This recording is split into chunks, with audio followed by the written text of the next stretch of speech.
Buenos días, jóvenes. Buenos días, doctor. ¿Qué tal? El grupo inicia desde la torre, ¿verdad? Sí, doctor. Ya. La torre Molina. Ella está Justo tratando de está ingresar, doctor. conectando. Sí. Lazo Benito.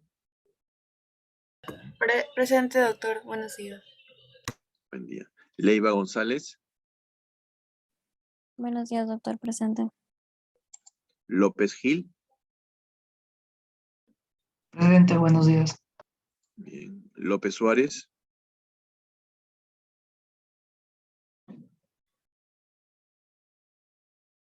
López Suárez.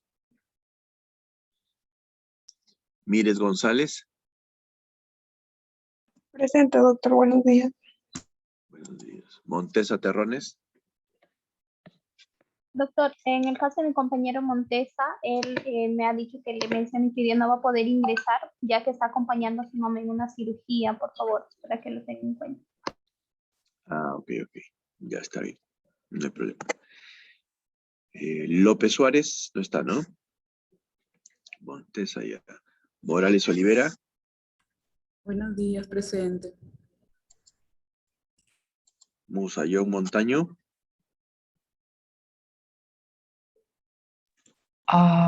Doctor Musellón Montaño se ha retirado del ciclo.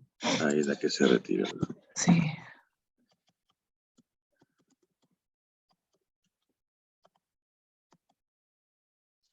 Núñez Campos. Presente, doctor. Buenos días.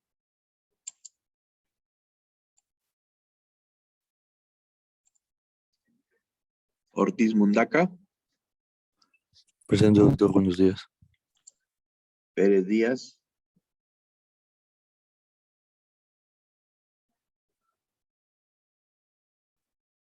Pérez Díaz Frank. Pérez Loaiza Jocelyn. Buen día, doctor. Presente. Pérez Peralta. No, ya solo hasta Pérez lo ha hecho, doctor. Pérez Loaiza. Ok, muy bien. Doctor, buenos días. Disculpe, Sí. soy Carlos López, sino de que cuando me llamó la lista no se escuchó por el internet, se entrecortó. Ya, no te preocupes. López Suárez, ¿verdad? Sí, doctor, López Suárez, gracias. Ya, ok. Montesa no está, ya. Y Pérez Díaz tampoco, ¿no? Pérez Díaz Frank. Ya, muy bien. Doctor, disculpe, no sé si me llamó porque no escuché cuando me llamó, tal vez fue también mi conectividad. Ah, caramba. Bueno, ya, ok. Soy la Torre Molina, por si acaso, gracias. La torre. Sí, justo estaba admitiendo. Justo te admití cuando te llamé, por eso es que ya te he considerado la asistencia. No te preocupes. Listo. Gracias.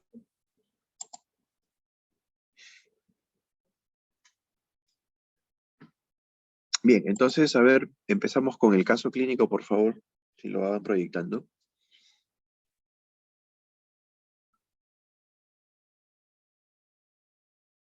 Ya, doctor, ahorita pedimos un ratito.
Doctor, si me podría dar la opción para compartir la pantalla, por favor.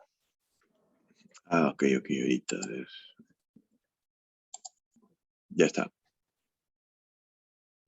Ujú. Sí, ahora sí se puede. ¿Me confirman, por favor, si es que se ve?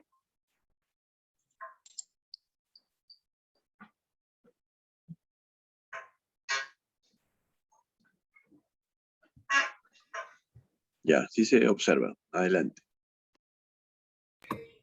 Bien, doctor, comencemos con el caso clínico número 1, conformado por Francis Latorre, María Lazo, Benito, Cristi, María Leiva, Oscar López Gil, Carlos López Suárez, Erika Mírez González, Henry Montesa Terrones, Sheila Morales, Olivera, Carol Núñez Campos, Daniel Ortiz Mundaca, Frank Pérez Díaz y Yoseli Pérez Loaiza.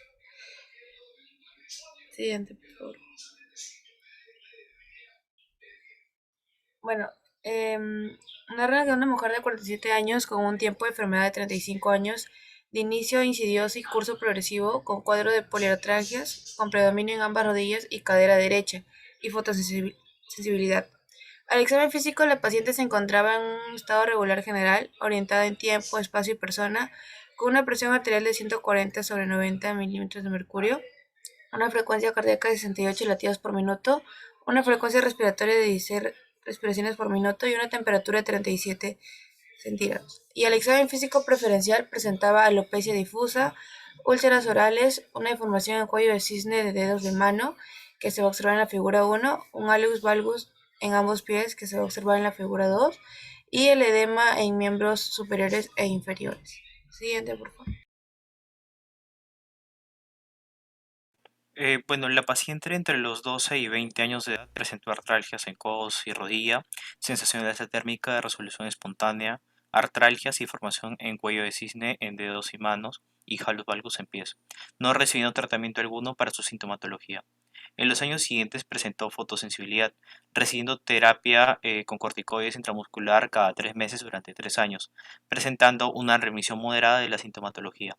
Posteriormente, la paciente abandonó el tratamiento y se automedicó con diclofenaco, condicional al dolor, presentando nuevamente fotosensibilidad, además de eritema malar, orina con espuma, perdón, y poliaquiuria. Siguiente, por favor.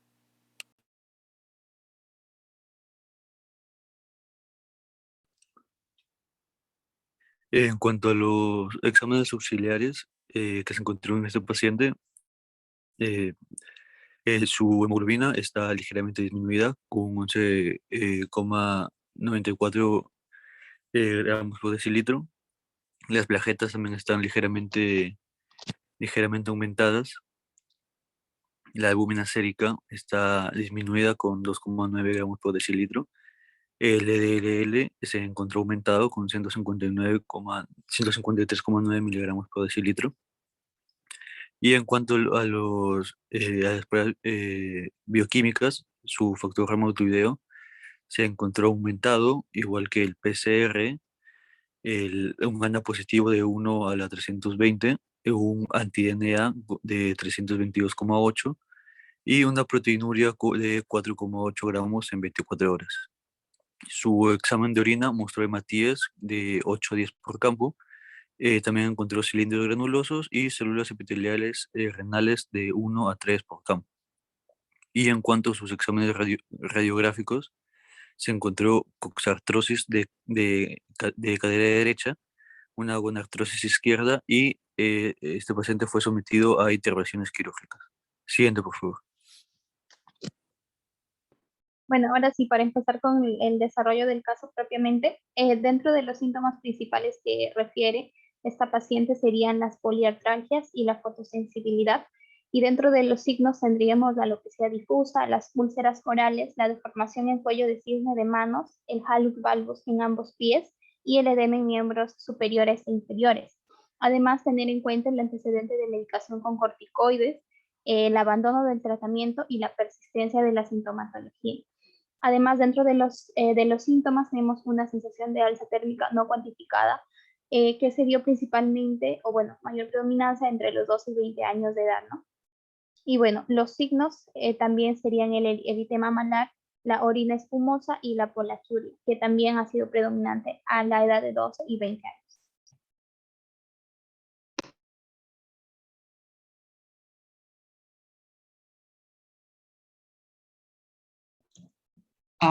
Bueno, como problemas de salud hemos planteado 3 síndromes. El síndrome lúpico, que va a estar sustentado por la fotosensibilidad, el eritema malar, las poliartralgias, la alopecia difusa y las úlceras orales que presenta la paciente, también la orina espumosa y el edema de miembros superiores e inferiores.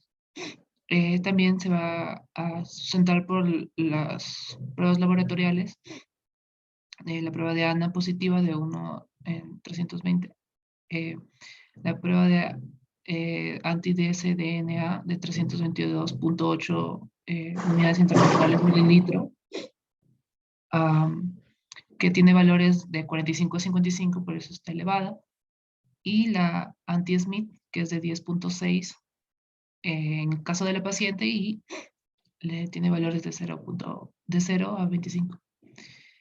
También el síndrome poliarticular, que está sustentado por las poliartralgias, con predominio en ambas rodillas y cadera derecha. La deformación en cuello de cisne de dedos de las manos y el hallux valgus en ambos pies. Y por último, el síndrome nefrótico, que va a estar sustentado por la proteinuria, la hipoaluminemia, la hematuria microscópica, los cilindros granulosos, el edema periférico, la hiperlipidemia y la hipertensión arterial que también presenta. Siguiente diapositiva, por favor. Hemos planteado 2 hipótesis diagnósticas, donde la principal ha sido lupus eritematoso sistémico, sustentado por 2 síndromes, tanto el síndrome lúpico como el síndrome nefrótico. Y nuestra segunda hipótesis es artritis reumatoide, sustentado más que nada por el síndrome poliarticular. Siguiente.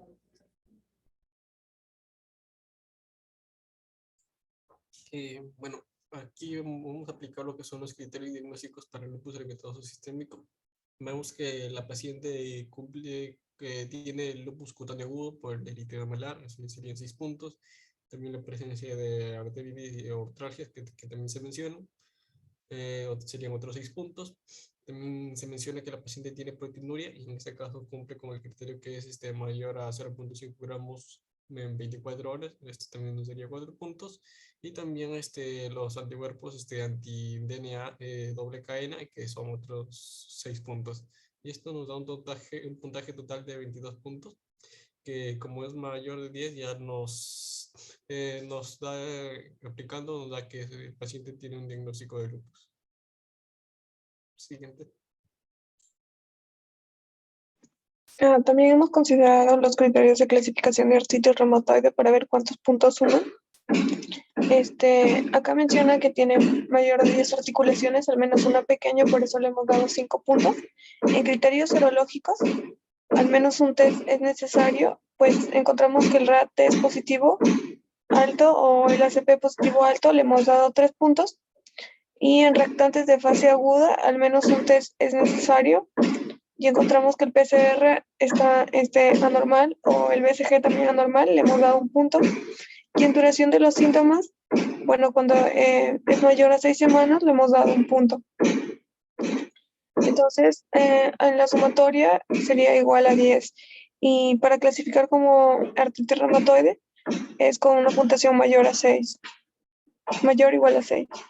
Siguiente. Bueno, aquí hemos hallado la estimación de filtrado glomerular según MDRD. Entonces, al ingresar los datos, tenemos que la edad de la paciente fue 47 años, tiene 0.98 miligramos por decilitro de creatinina, 25.8 miligramos por decilitro de urea, 2.9 gramos por decilitro de albúmina. En cuanto al sexo, es mujer. Si es que es afroamericana, pues en este caso no lo es. Y el cálculo nos salió 61.68. Entonces, según los criterios de CADIGO de 2012, estaría determinado como un grado 2 con un decrecimiento medio dentro del rango de 60 a 89. Siguiente, por favor.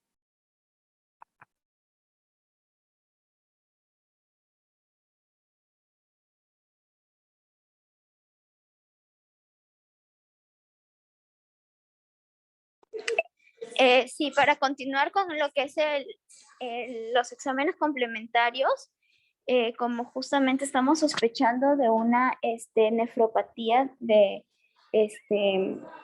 por la misma, por el lupus que presenta el paciente, también podemos solicitar, aunque ya sería lo último, ¿no? Una biopsia renal y, bueno, se sustenta en la clasificación de nefritis lúpica, donde se encontrarían, bueno, hematíes de 8 a 10 por campo, cilindros granulosos, células epiteliales renales de 1 a 3 por campo.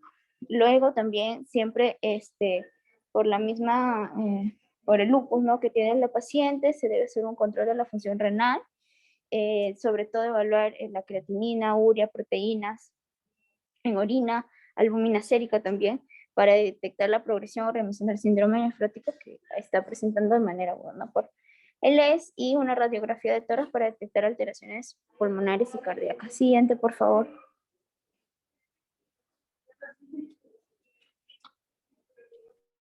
Con respecto al plan terapéutico, en la parte no farmacológica, indicaría ejercicio aeróbico y de fortalecimiento muscular, también terapia física para disminuir el dolor y conservar la fuerza, al igual que flexibilidad, el equilibrio y prevenir y corregir deformidades. También te indicaría termoterapia con calor local. Esto puede ser útil en articulaciones no inflamadas para poder disminuir las contracturas y mejorar los arcos de movimiento. También la aplicación de frío local puede ser útil para reducir la inflamación y también evitar la exposición a rayos UV. Siguiente.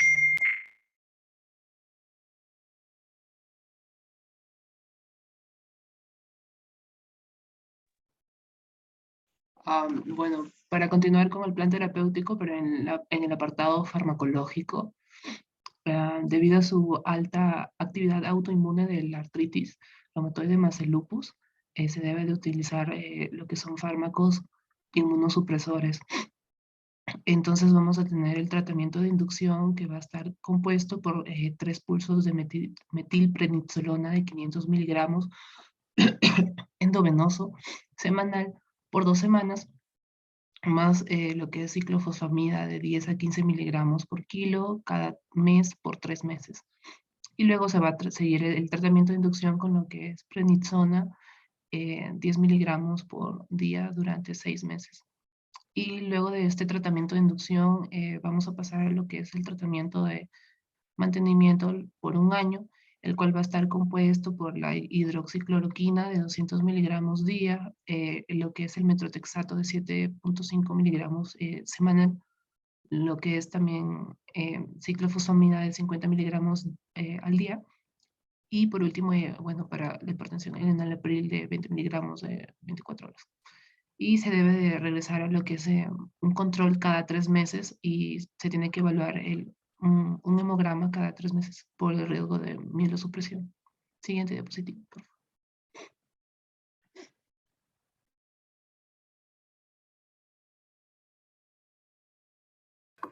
Bueno, podemos observar en la figura 1, pues, una artropía reumática con dedos en cuello de cisne. En imagen A, pues, es el examen físico. En el B se le realizó una radiografía en la mano derecha, y en la imagen C una radiografía en mano izquierda, lo cual, pues, se observa una deformación en cuello de cisne de dedos de manos, el hallux. Bueno, en la figura 2, una artropía reumática con hallux valgus en pie derecho. En la imagen A, a simple vista, pues, el examen físico, y en la imagen B se le realizó una radiografía en pies izquierdo y derecho. También podemos evidenciar edemas en miembros superiores e inferiores. Siguiente. Doctora, eso es, terminamos ahí el caso clínico. Ya, muy bien, jóvenes. Sí, bastante bien. Más bien, si por favor me pasan las diapositivas, igual para tenerlas. Bueno, lo interesante de este caso es que estamos frente a un típico caso de overlap. En este caso, la asociación de lupus con artritis reumatoide se denomina rupus. Este síndrome de rupus en realidad es una rara superposición de artritis reumatoide y lupus eritematoso sistémico. Y se va a caracterizar porque el paciente va a presentar poliartritis erosiva, asociada a síntomas y signos que orientan también a un lupus eritematoso sistémico. Dentro de sus complicaciones es importante valorar si hay presencia de nódulos reumatoideos, si hay afectación neurológica o afectación renal, como en este caso, ya que todo esto termina complicando aún más la evolución del caso. Por tanto, disminuye el pronóstico, la calidad de vida del paciente. Entonces, en este paciente, muy bien han planteado, hay que considerar definitivamente la biopsia renal. Se le realizó una biopsia renal en la cual se logró evidenciar glomérulos con incremento de la matriz mesangial, con proliferación moderada de células mesangiales tubulares, sin alteraciones histológicas significativas. Entonces, lo que se concluye con la biopsia es una nefritis lúpica proliferativa mesangial, es decir, una nefropatía lúpica clase 2. Se le da tratamiento, obviamente como hay una actividad con compromiso del riñón, se inicia con un tratamiento de inducción que incluye pulso de corticoides. Se le da 3 pulsos, lo que damos normalmente es, ya lo vamos a comentar también en la exposición, metilprednisolona, en este caso se le dio 1 gramo, asociada a una terapia de ciclofosfamida por mes durante 6 meses, ¿no? Posteriormente se le da de forma trimestral por 6 meses, esto le produjo una leve mejoría y continuó con tratamiento de mantenimiento con prednisona, acetoprina. Se le agregó un ARA2 también para el tema de también controlar, aparte de la presión arterial, tiene un efecto antiproteinúrico, recuerden los ARA2, por eso es que es importante considerarlos también y tenerlos en cuenta. Muy bien, entonces esta paciente que han presentado tiene un cuadro clínico de artritis reumatoide desde los 12 años, prácticamente, lo que hace sospechar de una posible artritis idiopática juvenil, ¿no? La trataron con corticoides, AINES, medicina tradicional de forma irregular, de que la paciente pues no acudía al hospital, ¿no? Cumplía pues los criterios, como bien han mencionado, tanto para artritis como para lupus. Entonces se confirma que estamos frente a un lupus. Es importante de todas maneras siempre tenerlo en cuenta en la práctica clínica. Así vamos a ver diferentes overlap muchas veces, ¿no? Hemos tenido acá en el hospital regional pacientes con esclerosis sistémica y lupus eritematoso, también casos bastante raros que es un caso de overlap, ¿no? Entonces, importante también no perderlos de vista. Muy bien. Entonces, damos inicio, por favor, al seminario. Pueden proyectar las diapositivas. Y me pasan estas diapositivas, por favor, ¿ya? Doctor, ¿le paso por WhatsApp o a su correo Sí. institucional? Sí, por WhatsApp. Ahí, ahorita le envío. Gracias.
Ya, doctor, ahorita procedo a compartir las diapos. Ok.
Ya, ¿ustedes me avisan si ya se ve, chicos? Sí, y Jocelyn, muchas gracias. Ya, gracias. Ujú. Bien, buenos días, primero, doctor y compañeros. Bueno, hoy día mi grupo, integrado por, bueno, quien les habla, María Lazo Benito, Cristi Leiva, Oscar Rafael López Gil, Carlos López, Erika Mírez bueno, mis demás compañeros, nos toca exponer lupus eritematoso sistémico. Siguiente, por favor.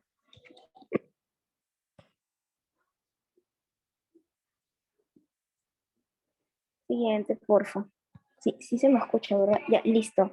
Entonces,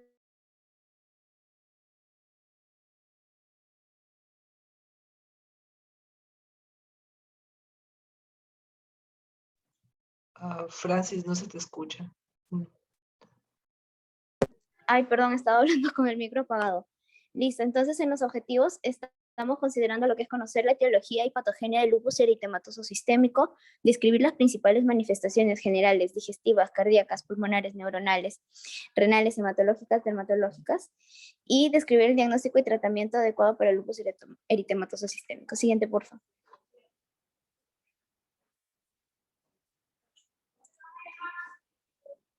Bien, para comenzar vamos a ver lo que es un testimonio de una paciente con lupus.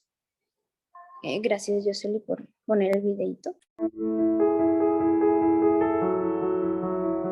Hace 2 años que me diagnosticaron lupus. Me lo encontraron gracias a la mancha en forma de mariposa de la cara y los síntomas que tenía, que eran llagas en la boca, heridas en las plantas de los pies y las manos, hinchazón en las articulaciones, dolor en los huesos. Y bueno, desde ese día mi vida cambió por completo. Iba un poco perdida porque no sabía bien qué era. Me metí en internet y viendo en todo lo que me podía afectar, me empecé a asustar muchísimo. Hasta que me informé bien del todo, un doctor me informó. Y bueno, también mi familia le cambió a ellos también la vida. Es difícil también que a alguien de tu familia le pase esto. El cansancio es lo que peor se lleva desde mi punto de vista, porque nada más sonar el despertador es ya una guerra, es decir, levántate, que cuesta mucho, pero al final te levantas y vas a clase, sales de clase, sacas al perro, vas con los amigos si puedes, porque a veces no entienden que no puedes quedar porque estás cansada solo yendo a clase. Y el día a día es ese. Hay actividades que no puedes hacer porque no te puedes ni levantar de la cama. El primer demonio es el cansancio. Para mí es un demonio eso. Una de las cosas que más me apasionan es dibujar y muchas veces no puedo porque me duelen los dedos. Por la artritis, las heridas en las manos o el simple cansancio que no me deja coger ni una hoja o el lápiz. Nada, una semanita y poco que he salido del brote. Aún se notan las manchas que han quedado. Cuesta bastante irse, es un proceso muy lento. Aumentando la medicación, poco a poco se va yendo. Tengo problemas hasta para lavarme las manos por las heridas. Para encontrar trabajo también cara al público es difícil, por las manchas, y al estar tan delgada no aparento la edad que tengo. Y es difícil encontrar trabajo así. Bastante difícil, sí. El tratamiento, bueno, es un tratamiento que no para el lupus, sino los síntomas del lupus. A mí me gustaría tener un tratamiento que pudiera eliminar el lupus poco a poco, no los síntomas. Pues para poder regular el lupus y los síntomas me he de tomar 5 pastillas al día. Esto me produce pérdida de calcio, son 5 pastillas al día.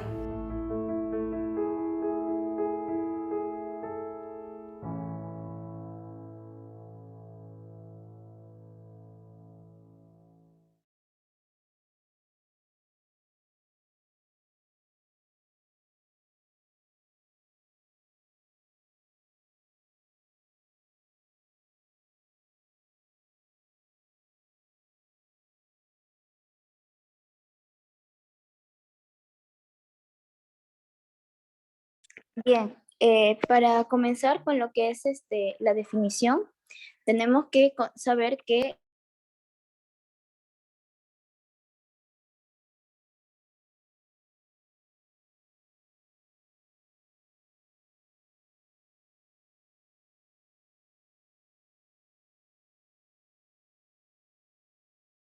Así no te escuchamos. perdón, de verdad estaba hablando. Ya, bueno, otra vez vuelvo a hablar. Para empezar, vamos a conocer lo que es la definición del lupus eritematoso sistémico, que es una enfermedad reumatológica de origen desconocido y va a afectar a cualquier aparato o sistema de forma crónica. Entonces, por ende, esto va a generar una gran cantidad de manifestaciones clínicas. Y bueno, al decir una enfermedad reumatológica, nos referimos a que hay una alteración en lo que es sistema inmune y esto conlleva a la formación excesiva de anticuerpos y complejos inmunitarios. Estos inmunocomplejos van a acumularse en ciertos órganos, en tejidos, y van justamente a ser reactivos o van a actuar contra las células de esos órganos, ¿no? Contra células que son normales, que están funcionando adecuadamente, prácticamente las van a reconocer como patógenas y justamente van a actuar contra estas, y eso es lo que va a afectar a estos sistemas, a estos aparatos, ¿no?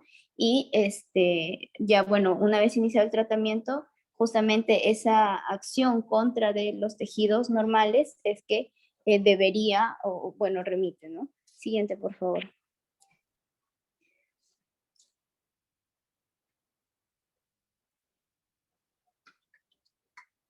Bien, en lo que es epidemiología tenemos que hay una incidencia del 1 al 25% por 100.000 habitantes en América del Norte, América del Sur, Europa y Asia. Y la prevalencia es de más o menos 22 a 100 casos por 100.000 habitantes.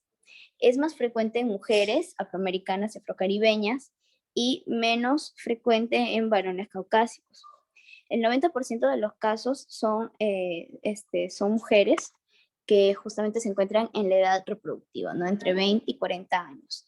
También tenemos que la relación en la que, está al revés, la relación en que da entre mujer y hombre es de 9 a 1, ¿no? O sea, de 10 personas que van a tener lupus eritematoso sistémico, 9 van a ser mujeres y 1 van a ser hombres. Disculpe, los muñequitos se han movido. Fue un error de redacción. Y bueno, a nivel nacional, ya hablando de Perú, para el año 2017 tenemos que 16.000 pacientes con lupus eritematoso sistémico fueron justamente diagnosticados con esta enfermedad. El 90% de estos pacientes son mujeres, el 10% varones. Y dentro de los síntomas más frecuentes, de las manifestaciones clínicas más frecuentes y con las que llegan, ¿no?, a consulta o que llegan tal vez a diagnosticarse esta enfermedad, es la fotosensibilidad y las lesiones cutáneas discoides. Ahora, la esperanza de vida ha aumentado respecto al siglo XX. En los últimos años, la sobrevida ya es de casi el 95% en países desarrollados.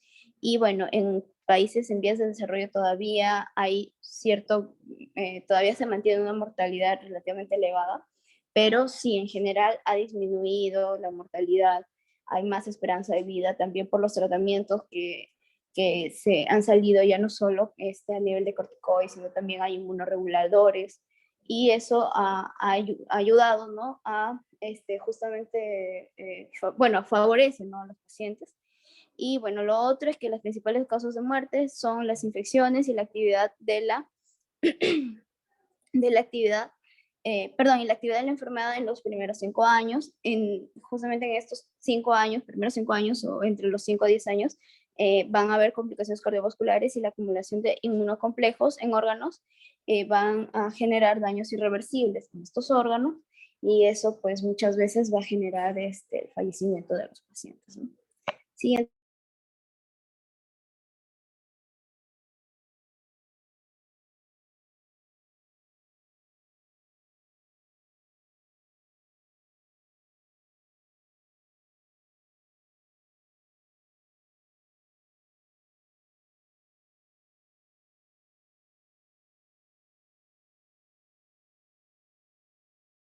Francis, no te escuchamos otra vez. Otra vez, perdónenme. Ya, ahora sí me escuchan, disculpen. Sí, aló. Sí, ahora sí se te escucha, Sí, Francis. sí te escuchamos. Ya, genial. Ay, no, ¿por qué pasa esto? Un ratito, por favor. Es mi computadora. Ya, listo. Ahora sí, en lo que son factores etiológicos, vamos a ver primero los que son de base genética, ¿no? Se ha encontrado que hay mayor incidencia en genes, en personas, perdón, que presentan genes alelos comunes, y también hay una gran asociación con el sistema HLA, sobre todo con las personas que presentan el HLA-A1 y B8, HLA-DR2 y HLA-DR3. También hay asociación familiar, o sea, una persona tiene más, o está más predispuesta a, a padecer lo que es lupus eritematoso sistémico si es que sus familiares, en un 20%, perdón, si es que sus familiares han presentado esta enfermedad, en un 25% si es que sus gemelos monocigotos han presentado esta enfermedad, y en un 2% si es que sus gemelos dicigotos han presentado esta enfermedad. También está relacionada con los genes del complemento, como son CC1Q, C2 y C4, y sobre todo por el defecto de eliminación de inmunocomplejos y células apoptóticas. El otro factor que interviene o influye en lo que es base genética es que, bueno, como ya mencioné, es más frecuente en etnias afroamericanas, ¿no? O afro, ¿no? Se va a dar 3 veces más esta enfermedad en justamente sus pacientes. Luego, vamos a ver que también hay influencia hormonal, y es por esto que las pacientes son las más afectadas por el lupus eritematoso sistémico, ya que las mujeres, al ser las mayores productoras de estrógeno, estos estímulos estrogénicos van a generar estimulación de las células TCD8 y las TCD4, además de células B y de macrófagos. Esto a su vez va a liberar citocinas, va a aumentar la expresión de moléculas de adhesión de células endoteliales y va a disminuir la apoptosis de células B autorreactivas, que veremos luego en lo que es fisiopatología. Esta disminución de la apoptosis va a generar la acumulación de anticuerpos y esta hiperreactividad de lo que es el sistema inmune. Bien, en lo que son factores ambientales tenemos que hay dos cosas que sobre todo van a favorecer a lo que es padecer lupus eritematoso sistémico, como por ejemplo el tratamiento con fármacos que pueden llegar a inhibir la metilación del ADN y por ende aumentar la formación de anticuerpos. Estos fármacos son sobre todo lo que es hidralazina, quinidina, procainamida, isoniazida, clorpasmacina y metildopa. Y el otro factor es la radiación UV, que aumenta la autoinmunidad, ya que interfiere con el procesamiento de los antígenos y la activación de los macrófagos. A su vez, disminuye también la metilación del ADN de las células T. Y bueno, el último factor etiológico que voy a mencionar son los factores infecciosos, ¿no?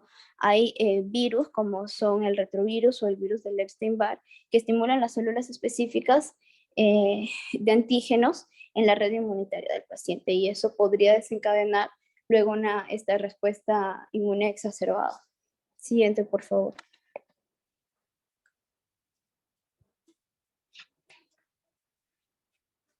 Bien, ahora sí, para terminar con mi exposición, vamos a ver lo que es fisiopatología. En la respuesta inmune innata y adaptativa de los pacientes con lupus eritematoso, se va a encontrar que esta está disregulada e hiperactiva. Entonces, ¿por qué la vemos disregulada e hiperactiva? Disregulada porque va a haber una mayor supervivencia y proliferación de linfocitos T y B autorreactivos, hiperreactiva porque hay una activación excesiva del sistema de complemento y hay una producción de autoanticuerpos, ¿no? Y bueno, obviamente no deberían producirse en sí autoanticuerpos, deberían producirse anticuerpos, pero se producen anticuerpos que justamente reaccionan contra nuestras células y eso es lo que afecta gran cantidad de órganos. Entonces, en la producción justo de los autoanticuerpos, vemos que estos van a tener una acción directa específica de antígeno y, por ejemplo, van a reaccionar contra los antígenos de células como, por ejemplo, los hematíes, plaquetas, e inclusive van a reaccionar contra complejos de fosfolípido-proteína, que justamente esos son los que componen muchas de las células, de nuestras células, ¿no? Entonces, estos pacientes presentan autoanticuerpos antimatíes, antiplaquetas, anticuerpos contra complejo fosfolípido-proteína. Lo otro es que va a haber una respuesta inflamatoria exagerada, se van a formar inmunocomplejos y también va a haber depósito hístico. Siguiente, por favor. Bien, en esta imagen, bueno, le he sacado del libro de Ferreras, más o menos se ve cómo es que va a actuar, bueno, es como un resumen con dos de los factores que mencioné antes, que es la radiación UV, en este caso la ultravioleta B, y microorganismos. Estos van a activar a una célula, ya sea a la primera línea de defensa, ¿no? Y esto va a generar que haya una apoptosis celular. Esta apoptosis celular va a obviamente dar material apoptótico y este material apoptótico va a ser captado por las células dendríticas, que luego estas células dendríticas se lo presentan a la célula dendrítica activada para poder hacer la presentación del antígeno a los linfocitos T. De este modo, esta célula dendrítica activada presenta el antígeno al linfocitos TCD4, que a su vez activa los linfocitos B a través de la unión de los CD40 de los linfocitos y se van a formar inmunocomplejos y a su vez el linfocito B va a activar a las células plasmáticas. Estos inmunocomplejos van a activar a las células dendríticas plasmocitoides o a los plasmocitos, perdón, a los plasmocitos también y a las células dendríticas plasmocitoides. Entonces, así tenemos que ver, bueno, se ve cómo es que la respuesta inmune va a verse, ¿cómo decirlo? Va a verse activada ante material apoptótico que no debería generar una respuesta en este sistema inmune. Por lo tanto, ahí vemos cómo o sea, ya ahí pierde la regulación y luego vemos que también hay un exceso en la respuesta y ahí vemos la hiperactividad, ¿no? La hiperactivación. A su vez, estos inmunocomplejos van a depositarse en ciertos órganos, por ejemplo, en lo que es el intersticio renal, y van a generar pues, ¿no? Trastornos como el síndrome nefrótico secundario al lupus eritematoso sistémico, por ejemplo. Bueno, hasta acá llegó mi presentación. Muchas gracias.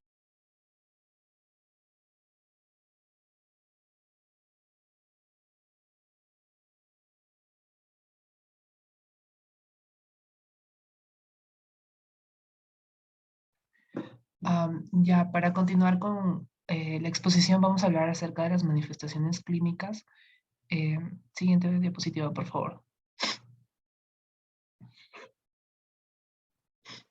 Bueno, con respecto a las manifestaciones generales, estos tres que podemos observar en pantalla, que son la fiebre, fatiga y peso, cambio de peso, van a estar presentes en la mayoría de los pacientes con lupus eritematoso sistémico durante algún momento de su enfermedad, ¿no?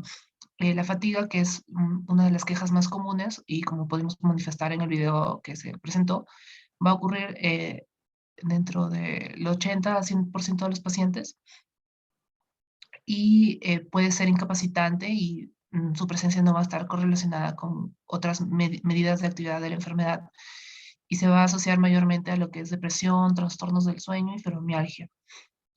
La fiebre también va a ser una manifestación común en una enfermedad activa, y se va a observar en el 50% del lupus eritematoso sistémico. Bueno, esta tiene que ser una manifestación importante, ya que tenemos que diferenciarla si es que hay si es que es una manifestación de la enfermedad tal cual o de una infección, ¿no? Y el cambio de peso va a estar relacionado con la enfermedad o con su tratamiento. Si hay, por ejemplo, una pérdida de peso, a menudo va a ocurrir antes del diagnóstico de lupus, ¿no?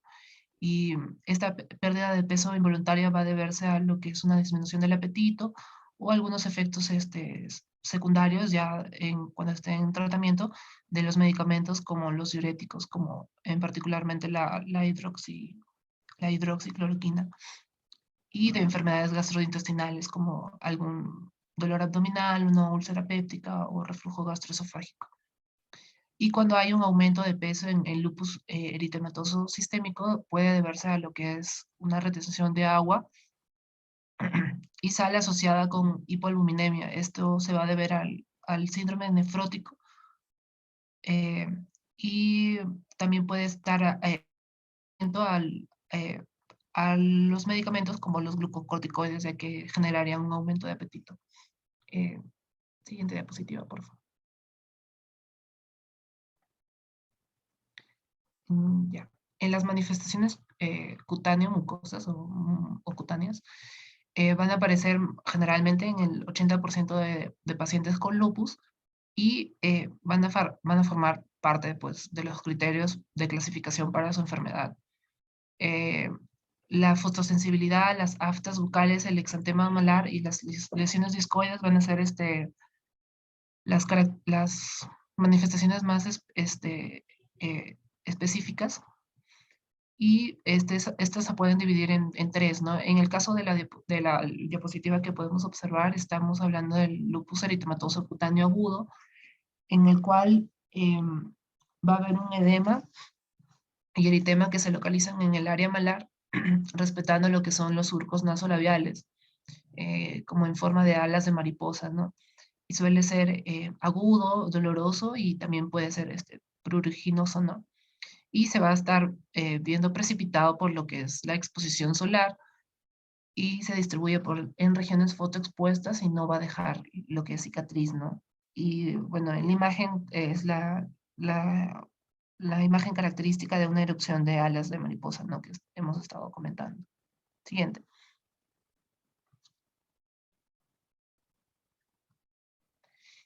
En las lesiones en el lupus eritematoso subagudo, va a aparecer en aproximadamente el 10% de los pacientes con LES, y va a ocurrir en zonas fotoexpuestas como también en zonas fotoprotegidas. Y bueno, se va a presentar de una forma anular, con lesiones redondeadas de borde ancho,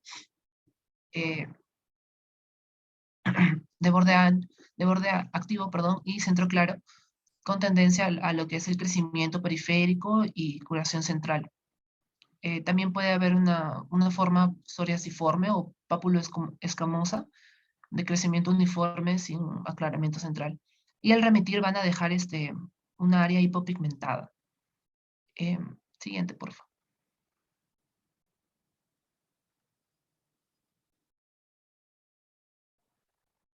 Bueno, y en el lupus eritematoso crónico las imágenes que podemos ver aquí van a estar frecuentemente en el 25% de los pacientes y van a consistir de pápulas o placas eritematosas y descamativas o hiperqueratósicas, que van a tener un tamaño variable y van a estar bien delimitadas. Van a tener una tendencia a la cronicidad y un crecimiento periférico, van a dejar lo que son cicatrices atróficas y va a tener pérdida de los anejos y alteraciones de la pigmentación. Siguiente.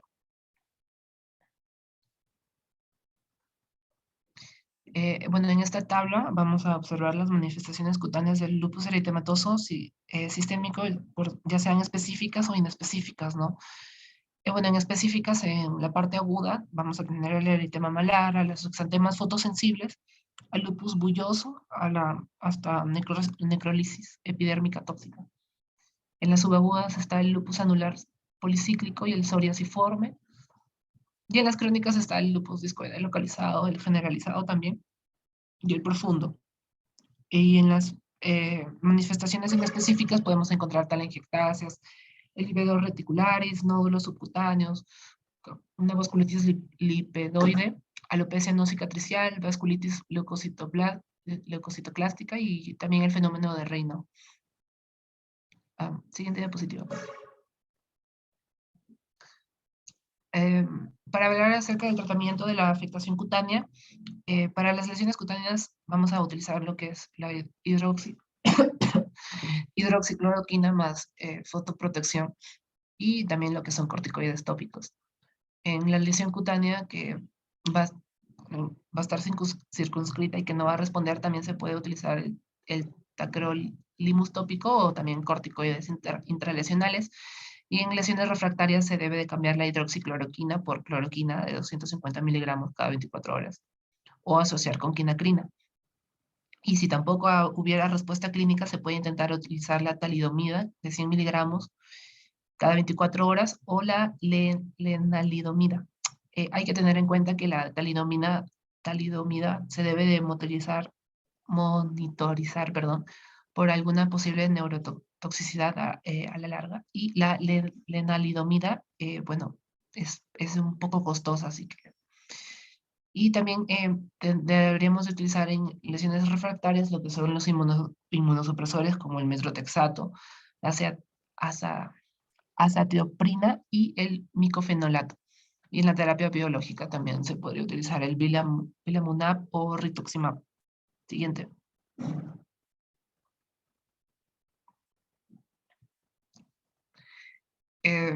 Bueno, en las manifestaciones musculoesqueléticas, el 90% de los pacientes con LES van a presentar lo que es la afectación del aparato locomotor. Las artralgias van a ser bien definidas, migratorias o simétricas. También van a ser intermitentes o diarias. Y puede llegar a ser incluso la única manifestación articular y cursar con rigidez matutina. Generalmente va a afectar a grandes y pequeñas articulaciones y muy rara vez van a ocasionar lo que son erosiones radiológicas.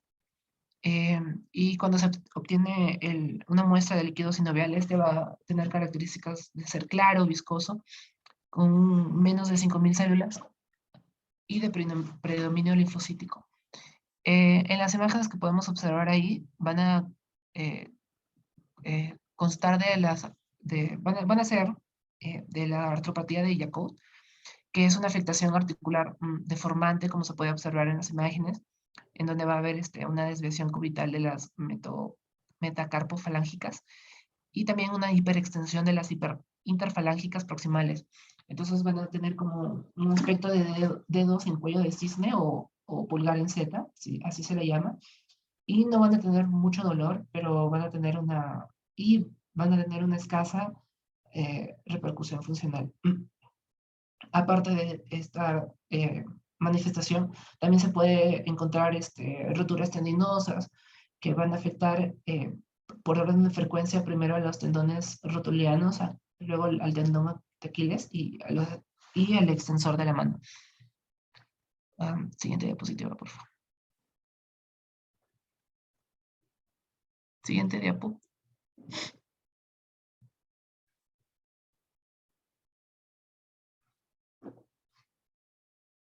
Hola.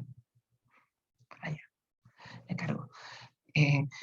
Bueno, en esta tabla vamos a tener la clasificación de la artropatía de Yacout, que se va a ver de acuerdo a la deformidad y a los dedos que se vean afectados, y de acuerdo a la deformidad y a los dedos afectados se van a poner una puntuación, ¿no?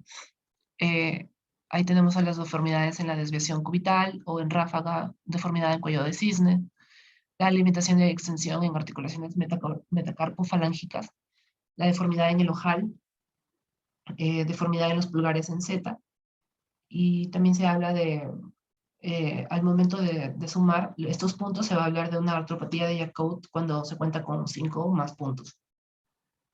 Siguiente.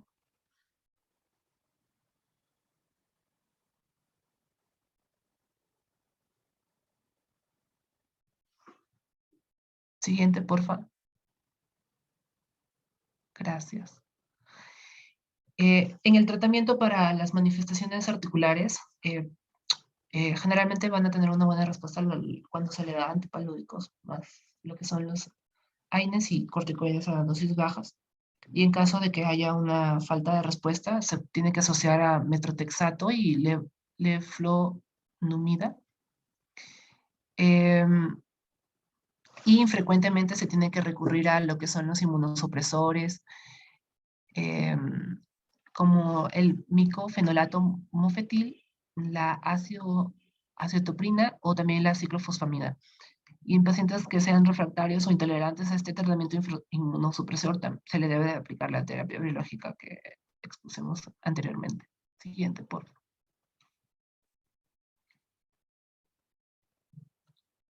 Bueno, aquí hay esta figura es acerca de los algoritmos terapéuticos para el manejo de las manifestaciones articulares en esta patología de lupus. Por ejemplo, si hay artralgias inflamatorias, artritis intermitente o una artritis menor a 6 meses, se le puede dar hidroxicloroquina, y también se le podría dar corticoides sistémicos en dosis bajas o impulsos de 125 o 250 miligramos de metilprednisolona por vía intravenosa. Y para el mantenimiento se le podría dar lo que es la hidroxicloroquina y corticoides también en dosis bajas menores a 5 miligramos al día de prednisona o algún equivalente a esta. Si hay síntomas mayores de 6 semanas y se puede dar necesidades de mayores de 5 miligramos al día de prednisona o algún equivalente de este. O si es que hubiera la presencia de erosiones o deformidades, también se le podría dar lo que es metrotexato en dosis plenas y subcutáneas tras 3 meses de persistencia de las manifestaciones, y se le podría llegar a añadir o cambiar a un fármaco modificador de la enfermedad, como la leflunomida, la acetoprina o el microfenolato. Y si es que no responde en 3 meses, pues se le debe daño de belimumab. Siguiente diapositiva.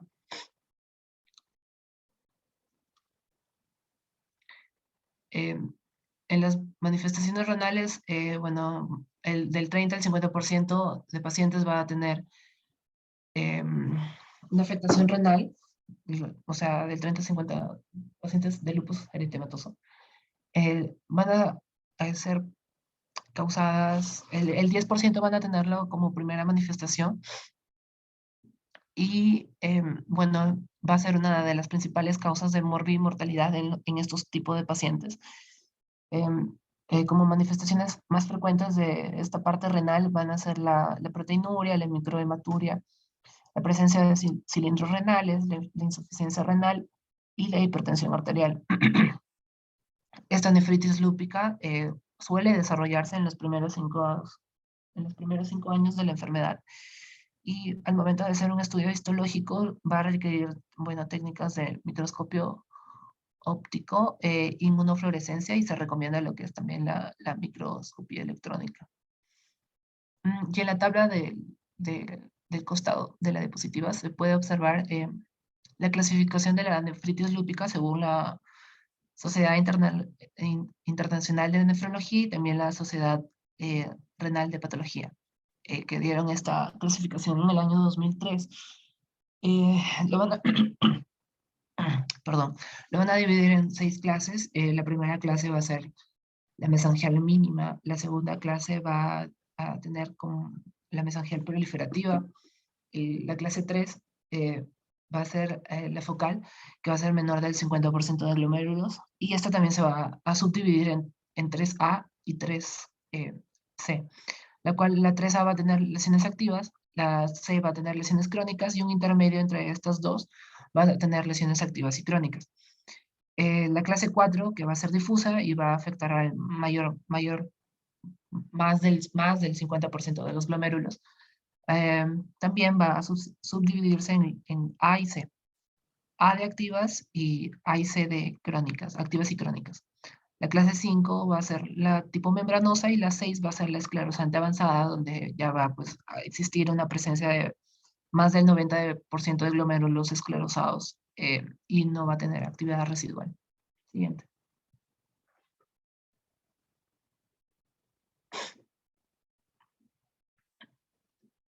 Gracias. Para el tratamiento de la nefritis lúpica, va a depender, este tratamiento va a variar según los hallazgos histológicos, ¿no? Para las formas leves, que son la tipo 1 y 2, generalmente no se va a requerir lo que es un tratamiento y pueden ser controlados únicamente con lo que son dosis medias de corticoides. Pero para nefritis un poco más proliferativas como la 3 y la 4 se va a requerir un tratamiento más agresivo, ¿no? Para qué es, bueno, en esta tabla es para las nefritis de 3 y 4, en donde en la terapia de inducción va a empezar con de 0.5 a 1 miligramo por kilo por día, y va a constar de pulsos de metilprednisolona en dosis de 0.5 a 1 gramo al día durante 3 días, en caso haya síndrome nefrótico, insuficiencia renal o hipertensión arterial de un control difícil, ¿no? Los corticoides se van a reducir paulatinamente hasta las dosis mínimas dentro de 3 a 6 meses, y también se puede llegar a añadir lo que es el tratamiento inmunosupresor, que va a estar compuesto por ciclofosfamidas en pulsos intravenosos de 500 miligramos cada 2 semanas durante 3 meses. También se puede agregar lo que es el micofenolato en dosis de 2 a 3 gramos al día, y el rituximab o los anticalcineurínicos como el tacrolimus. Y también en la terapia de mantenimiento se va a hacer al menos durante 3 años, y va a constar de microfenolato mofetilo en dosis de 1 a 2 gramos al día, y también azatioprina en dosis de 2 miligramos kilo al día. Siguiente, por favor. En las manifestaciones hematológicas, el 60 al 80% de pacientes con lupus van a presentar lo que es una anemia de tipo crónico o no carencial. Se puede encontrar lo que es leucopenia en el 65%, y también se puede encontrar linfopenia en el 50%. Y estas dos rara vez van a predisponer a que ocurran infecciones. Se puede llegar a encontrar en una prueba de COMS positiva en alrededor del 20 al 60% de pacientes con lupus. También un 10% de estos pacientes pueden llegar a presentar una anemia hemolítica autoinmune o una prueba de COMS positiva. También se puede presentar alteraciones en la coagulación, y en fases de actividad de la enfermedad, la mitad de estos pacientes con lupus van a tener lo que es adenopatías, y el 20% puede llegar a presentar lo que son esplenomelalias. También se puede encontrar lo que es el síndrome de Evans, que sería pues una asociación de la trombopenia más una anemia hemolítica autoinmune. Siguiente, por favor.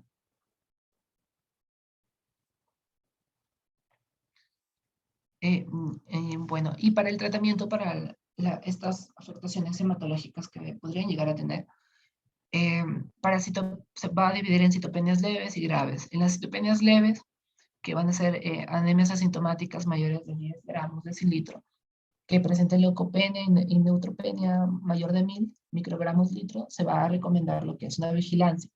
Y para las citopenias graves, perdón, cuando haya una anemia hemolítica y trombopenia, el tratamiento inicial va a ser de 1 a 2 miligramos por kilo al día de prednisona.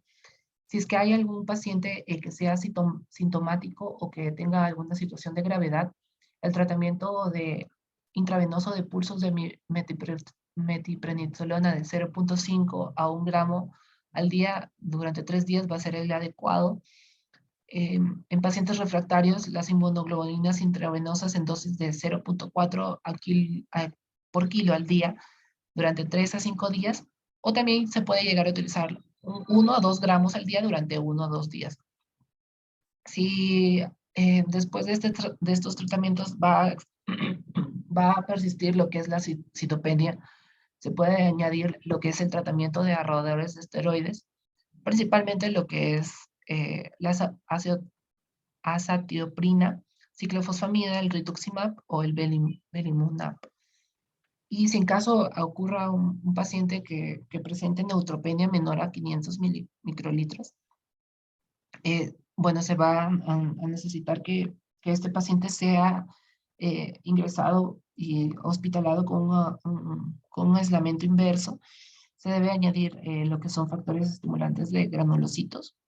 Y si es que ocurriera también una neutropenia febril, se debe iniciar lo que es una antibioterapia empírica amplia para que cubra todos los gérmenes gram positivos y gram negativos. Siguiente diapositiva. Hasta ahí acaba mi parte. Le voy a dar paso a mi compañero. Bueno, ahora voy a exponer manifestaciones neuropsiquiátricas. Bueno, respecto a las manifestaciones neuropsiquiátricas, bueno, están presentes en el 50-60% de los casos. Se puede afectar tanto al sistema nervioso central, sistema nervioso periférico y sistema nervioso autónomo. Bueno, también se plantea que puede haber una incidencia y prevalencia de un 14% a 11% y prevalencia del 75%. Bueno, respecto a los trastornos en sí que se presentan, pueden haber trastornos graves más comunes que pueden estar presentes en un 5 a un 15%, como por ejemplo una enfermedad cerebrovascular o crisis comiciales. Menos frecuentes, en un porcentaje del 1 al 5%, están la afectación cognitiva grave y corea. Y bueno, las manifestaciones más frecuentes vendría a ser el síndrome cognitivo leve, que bueno, se produce por una dificultad para concentrarse o pérdida de memoria. Este está presente aproximadamente en el 50% de los pacientes.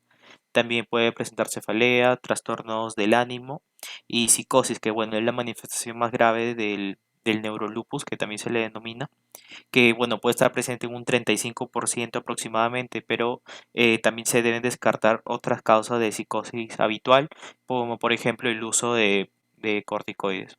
Bueno, en la tabla de la derecha es la clasificación de los síndromes neuropsiquiátricos del Colegio Americano de Reumatología, que plantea dividir tanto síndromes del sistema nervioso central y sistema nervioso periférico.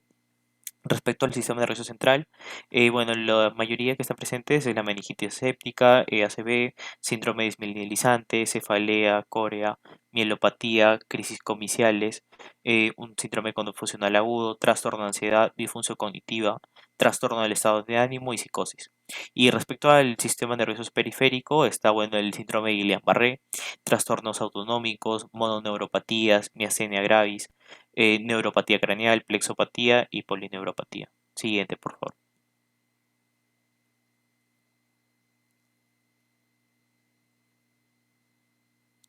Bueno, respecto al manejo de las manifestaciones neuropsiquiátricas, va a haber un tratamiento inicial, glucocorticoides en dosis de 1 miligramo kilo día o bolos de metilprednisolona en función de la gravedad del paciente. Se debe valorar la gravedad del paciente respecto a su evolución y a sus signos vitales, de cómo va evolucionando. La terapia debe acompañarse desde el inicio con fármaco inmunosupresor, como puede ser la ciclofosfamida. Y bueno, en casos menos graves o donde esté contraindicada la ciclofosfamida, se puede emplear micofenolato de mofetilo o azatioprina. Bueno, respecto a las indicaciones del tratamiento inmunosupresor, bueno, se puede dar cuando los síntomas se producen como resultado de un proceso inflamatorio. Y respecto a también la evolución del paciente, se puede ver si se puede emplear el tratamiento sintomático como anticomiciales, antipsicóticos, antiagregantes, anticonvulsivantes, entre otros. Siguiente, por favor. Bueno, ahora hablaré respecto a las manifestaciones pleuropulmonares. Las más frecuentes vienen a ser pleuritis y derrame pleural. Una frecuencia regular vendría a tener la neumonitis aguda y las otras enfermedades ya tienen una frecuencia muy baja. Bueno, respecto a estas manifestaciones pleuropulmonares están presentes en el 60% de los pacientes. La pleuritis tiene un porcentaje de un 50% de características bilateral y puede o no producir derrame pleural, que también bueno, está presente en un 30%. También puede correlacionarse con elevación de proteína C reactiva en suero. Respecto al derrame pleural, puede ser asintomático, puede ser pequeño, bilateral y exudativo. Manifestación frecuente de lupus inducido por fármacos y también, bueno, deben excluirse otras causas de infección, una neoplasia maligna, insuficiencia cardíaca. La neumonitis aguda es una complicación grave, pero es poco frecuente, en un 10%. Es una enfermedad respiratoria grave con fiebre, tos, infiltrados pulmonares, hipoxemia. Puede haber también derrame pleural, también posee una elevada mortalidad y puede ser necesaria broncoscopía con lavado broncoalveolar para excluir una infección. Bueno, también se presenta la enfermedad pulmonar intersticial de tipo crónica, que bueno, puede producirse tras una neumonitis aguda de forma más lenta. Se presenta con disnea al esfuerzo, dolor torácico de tipo pleurítico, tos seca. Un examen de ayuda diagnóstica puede ser la tomografía computarizada de alta resolución, que es la más sensible que una radiografía para detectar esta enfermedad. Se deben excluir también causas de infección, edema pulmonar y neoplasias malignas. Bueno, respecto a la hemorragia alveolar difusa, esta tiene una elevada mortalidad, se presenta con disnea y tos, infiltrados alveolares, reducción de la concentración sanguínea de hemoglobina, puede haber o no hemoptisis, la capacidad de difusión de monóxido de carbono suele estar aumentada y también se puede realizar una broncoscopía con lavado bronquialveolar. Respecto a la hipertensión arterial pulmonar, esta también se presenta con disnea del esfuerzo, astenia, dolor torácico y tos seca. El diagnóstico en este caso se confirma por un cateterismo cardíaco derecho y se debe excluir causas secundarias de hipertensión pulmonar como la enfermedad tromboembólica. Respecto al síndrome de pulmón contraído, este se puede presentar con disnea, volúmenes pulmonares bajos, elevación de diafragma sin afectación del parénquima pulmonar. Siguiente, por favor.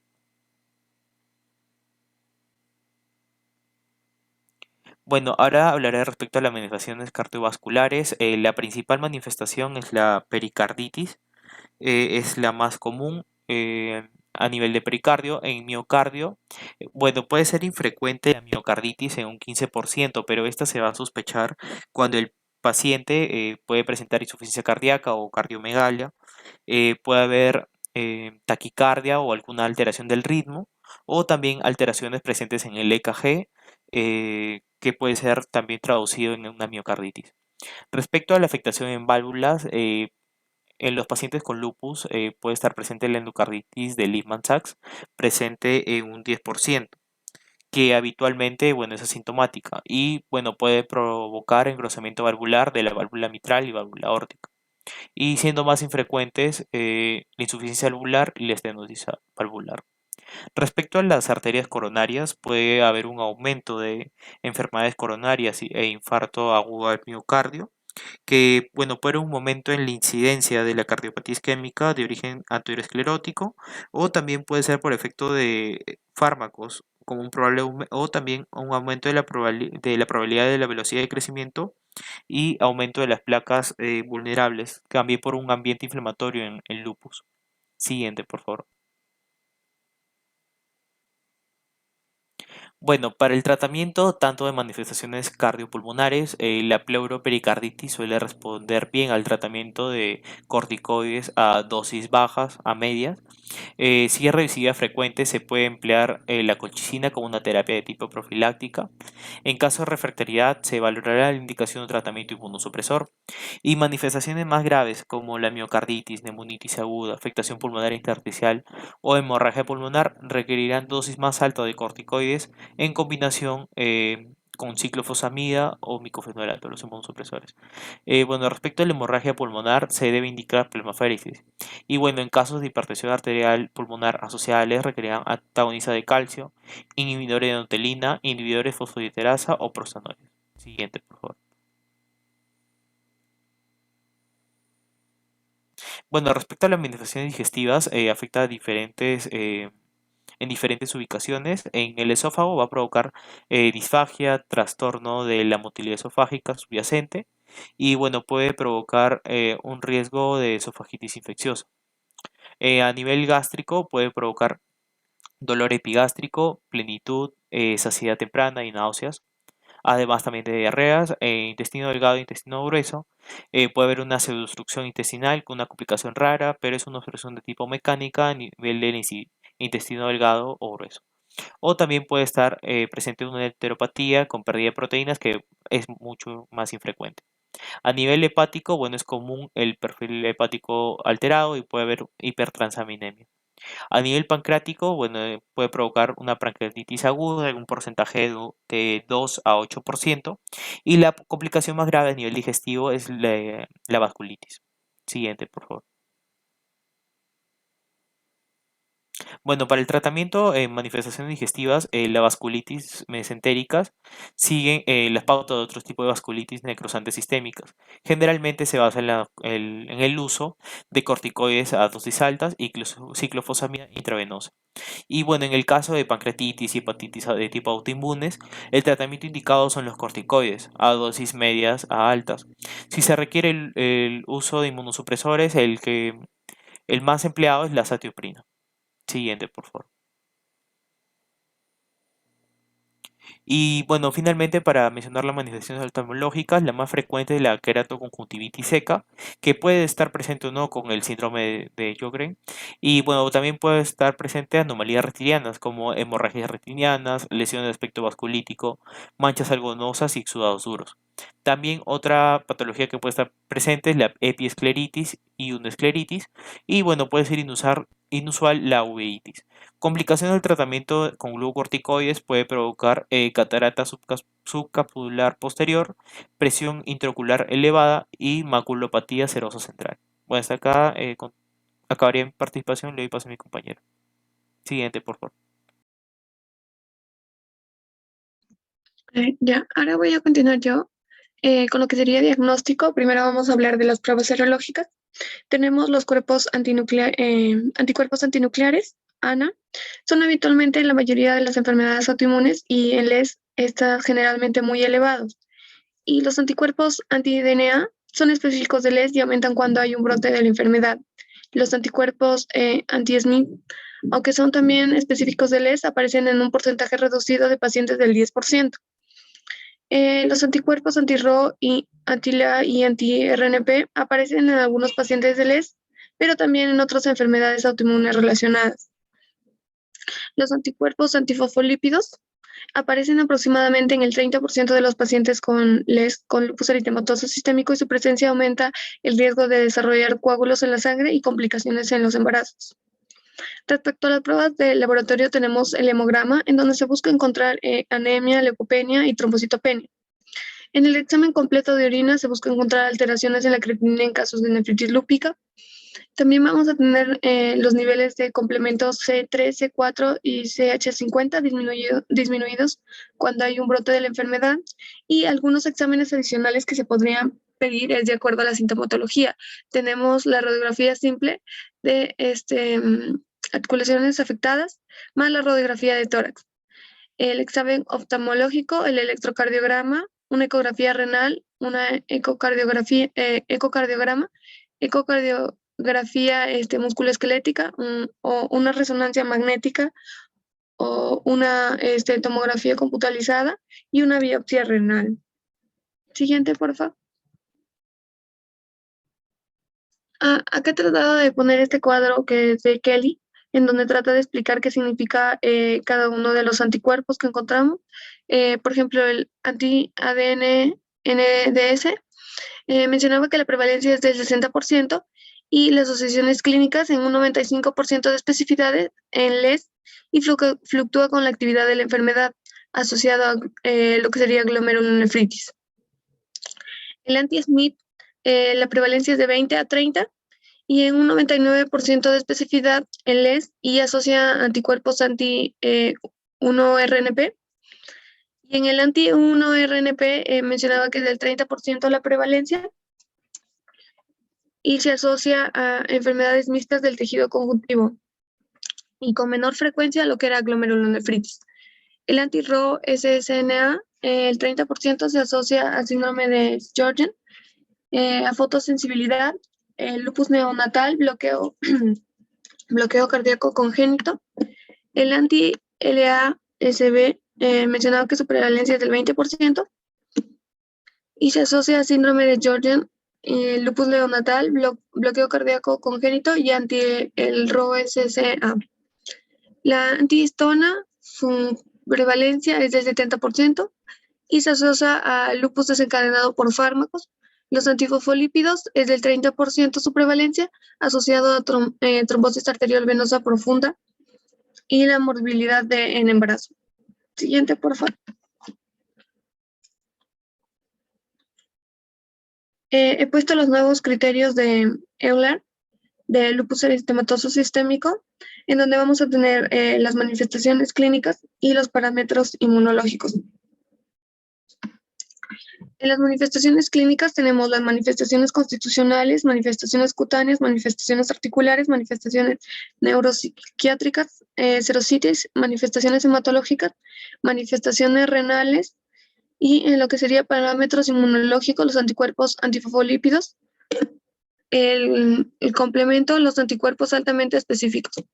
Bueno, en las manifestaciones clínicas, en manifestaciones constitucionales, si es que el paciente presentara fiebre, le vamos a dar 2 puntos. Y en las manifestaciones cutáneas puede presentar alopecia, úlceras orales, lupus cutáneos o subagudo o lupus discoide y el lupus cutáneo agudo, que serían 6 puntos. La alopecia es 2, las úlceras orales 2. En las manifestaciones articulares, la sinovitis o dolor en menor de 2 articulaciones se considera como 6 puntos. En las manifestaciones neuropsiquiátricas, el delirio va a valer 2, la psicosis 3 y las convulsiones 5. La serositis, tenemos el derrame pleural o pericardio, va a valer 5 puntos y la pericarditis aguda 6. En las manifestaciones hematológicas, si es que el paciente presentara leucopenia, va a valer 3 y la trombocitopenia y la hemólisis autoinmuno cada una vale 4. En las manifestaciones renales tenemos una proteinuria mayor a 0,5 gramos por 24 horas o en caso de que el paciente presentara una clase 2 o una nefritis lúpica 5, una clase 3 y una nefritis lúpica clase 4. Cabe mencionar que la proteinuria tiene 4 puntos y entre las clases, en la clase 2 sería 8 y en la clase 3 serían 10 puntos. En los parámetros inmunológicos tenemos, por ejemplo, si el paciente presentara anticardiolipina, la IgG mayor a 40 GLP, o tal vez el anti-B2GP1, la IgG mayor a 40 unidades, o un lupus anticoagulante, cada una de ellas va a valer 2 puntos. En el complemento, si es que el C3 o el C4 están bajos, es 3 puntos. Y si es el 3, el C3 y el C4 están bajos, o sea, al mismo tiempo, es 4 puntos. Los anticuerpos altamente específicos, el anti-DCNA, anticuerpos anti-SMIT, anticuerpos también, cada uno de ellos vale 6 puntos. Siguiente, Jessie. Ya, eso respecto a los nuevos criterios, ¿no? Antes utilizábamos este de acá, este cuadro, en donde también quería asociar a ello los criterios de entrada que toma este cuadro, que sería el AN 1/80 títulos en las células, en células, EP2 o test equivalente. Y por ejemplo, si el ANA no se clasifica como LES, pero no incluye el diagnóstico, si tiene ANA, hay que aplicar los criterios adicionales, y los criterios adicionales son la aparición de un criterio de al menos de una ocasión y no de forma simultánea. Y también para clasificar como LES se requiere al menos un criterio o 10 puntos, o mayor o igual a 10 puntos en cada dominio seleccionado el criterio mayor de puntuación. Y luego lo demás es lo mismo del cuadro de arriba, y igual la misma puntuación, y también se clasifica como LES cuando la puntuación es mayor o igual a 10. Siguiente, Justin.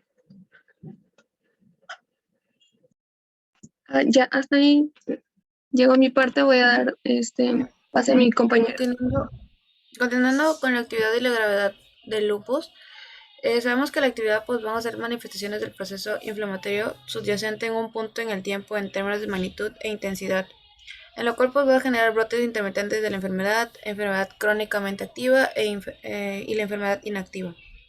En cuanto a la gravedad, se refiere pues más que todo al tipo y al nivel de disfunción orgánica y a sus consecuencias, en lo cual pues lo clasifican una gravedad en leve, moderada y grave, ¿no?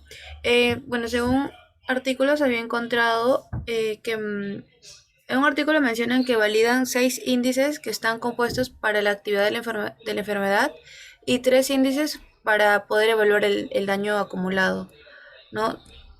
Como ya mencionó mi compañera anterior, pues hay algunos criterios, bueno, que ya sería redundar, ¿no? Siguiente, por favor. Bueno, en el lupus cabe recalcar que existen factores de mal pronóstico, en el cual pues resalta más que todo la enfermedad renal, especialmente pues la glomurulonefritis proliferativa difusa, también si presentan hipertensión. En cuanto al sexo, pues que sea masculino, a temprana edad, mayor edad en la presentación de la enfermedad, el nivel socioeconómico bajo, la raza negra, que también que haya presencia de anticuerpos antifosfolípidos, el síndrome de anticuerpos antifosfolípidos y una alta actividad general pues de la enfermedad, ¿no? Lo que podría agravar en este caso del lupus. Siguiente, por favor.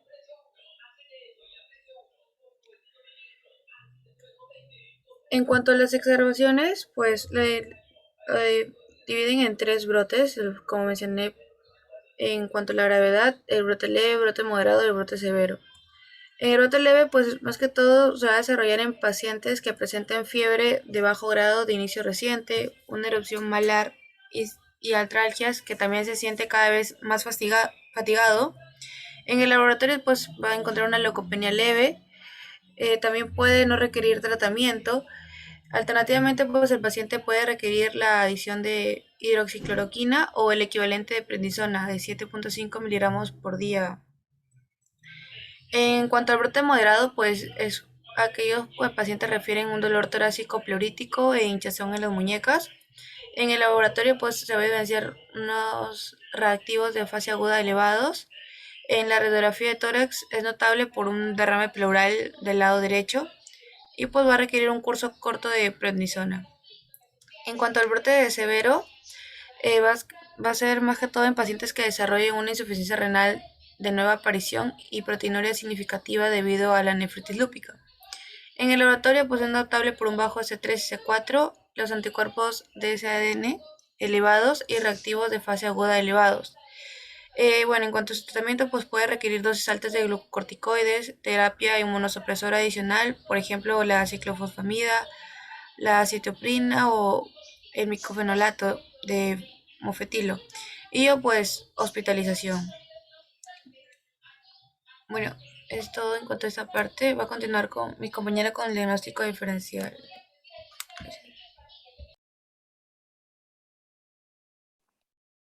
Bien, ahora continuamos con el diagnóstico diferencial. Bueno, uno de los primeros diferenciales en los que debemos pensar es la artritis reumatoide. Su característica distintiva aquí es que las deformidades articulares, bueno, en el LES a menudo son reductibles, en cambio en la artritis reumatoide no lo son, y rara vez se ven erosivas en las radiografías simples. También hay presencia de péptidos citrulinados anticíclicos, se respaldan más en el diagnóstico de artritis reumatoide. Además pueden estar presentes en el 5 a 10% del LES Los anticuerpos ANA están presentes en el 50% de artritis reumatoide y el factor reumatoideo en el 33% de LES, entonces no es algo específico como tal.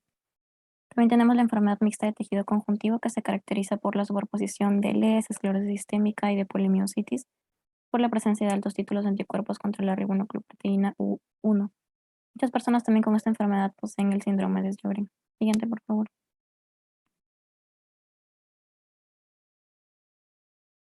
Otro diferencial puede ser la esclerosis sistémica, que se da por la coexistencia de fenómeno de Raynaud y tejido y reflujo gastroesofágico. Sin embargo, estos hallazgos no son específicos y pueden verse también en pacientes que tienen LES. La esclerosis, las telangiectasias, las calcinosis y la hipertensión maligna con insuficiencia renal aguda son más consistentes con la esclerosis sistémica. La mayoría de los pacientes con esclerosis sistémica se encuentra una ANA positiva, un anti-ADN y un anti-SMIT, que son más específicos para el LES y no se observan con frecuencia en esta patología. También tenemos el síndrome de Sjögren, en donde hay similitud con las manifestaciones, sobre todo las extraglandulares como las neurológicas y pulmonares.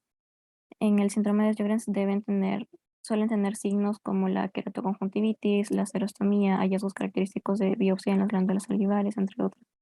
Y ya bueno, como otros diferenciales se pueden plantear las vasculitis, las infecciones sobre todo por citomegalovirus y virus de Epstein-Barr, las dermatomiositis y polimiositis. Siguiente, por favor.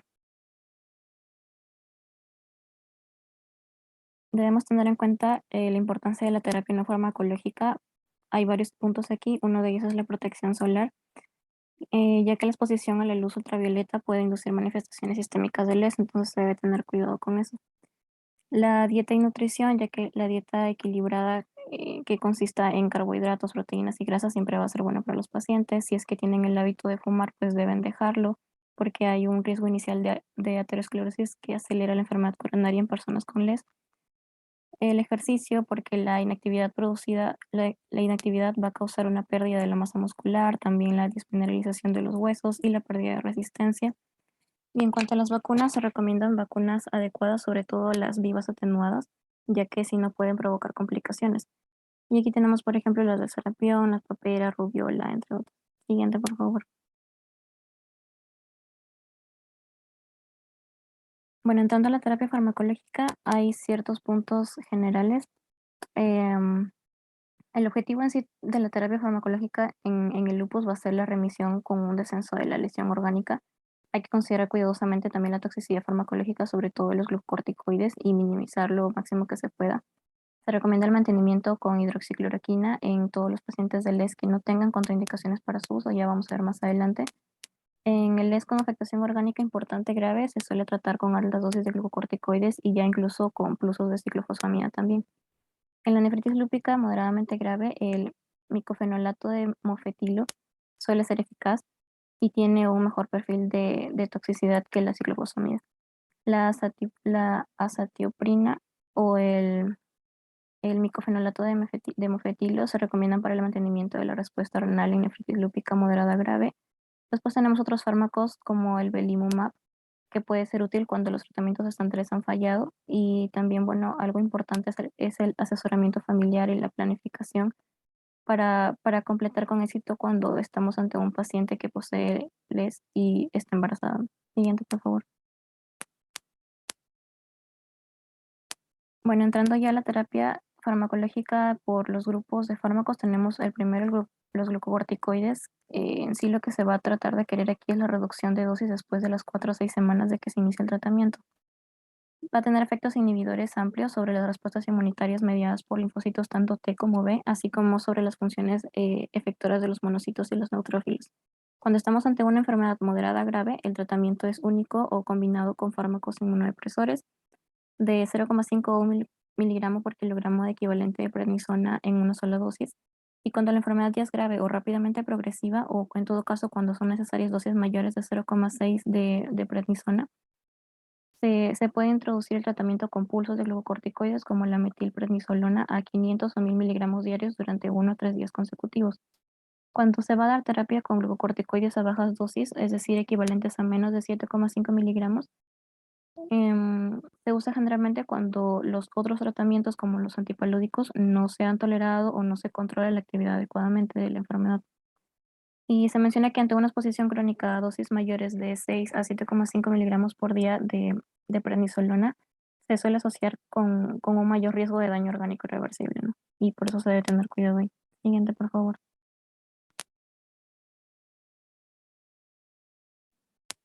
Ahora tenemos el grupo de los antipalúdicos o tratamiento con FARME. FARME vendrían a ser fármacos antirreumáticos modificadores de la enfermedad.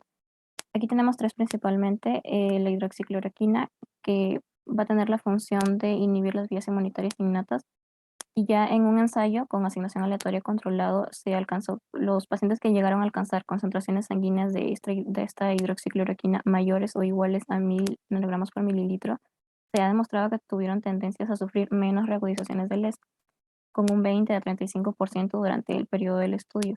Además, también se ha demostrado que tiene menor incidencia en diabetes, mejora los resultados en pacientes con anticuerpos fosfolipídicos o con síndrome antifosfolipídico. Otro fármaco es el metotrexato. Es un tratamiento ahorrador de esteroides en el ES cuando es leve o moderado. Se usa sobre todo para la clínica articular y cutánea. Se da una vez a la semana por vía oral o parenteral y se recomienda una administración concomitante con ácido fólico, 1 o 2 miligramos, para poder minimizar la toxicidad. También tenemos la leflunomida, que se da en pacientes con LES que tienen actividad leve a moderada, en pacientes con nefritis lúpica, resistente o intolerante al tratamiento inmunodepresor estándar. Tiene una semivía de eliminación de 14 a 18 días y sí hay que tener cuidado que va a estar contraindicado en pacientes que intentan quedar embarazadas o que ya lo están debido a su teratogenicidad. Siguiente, por favor.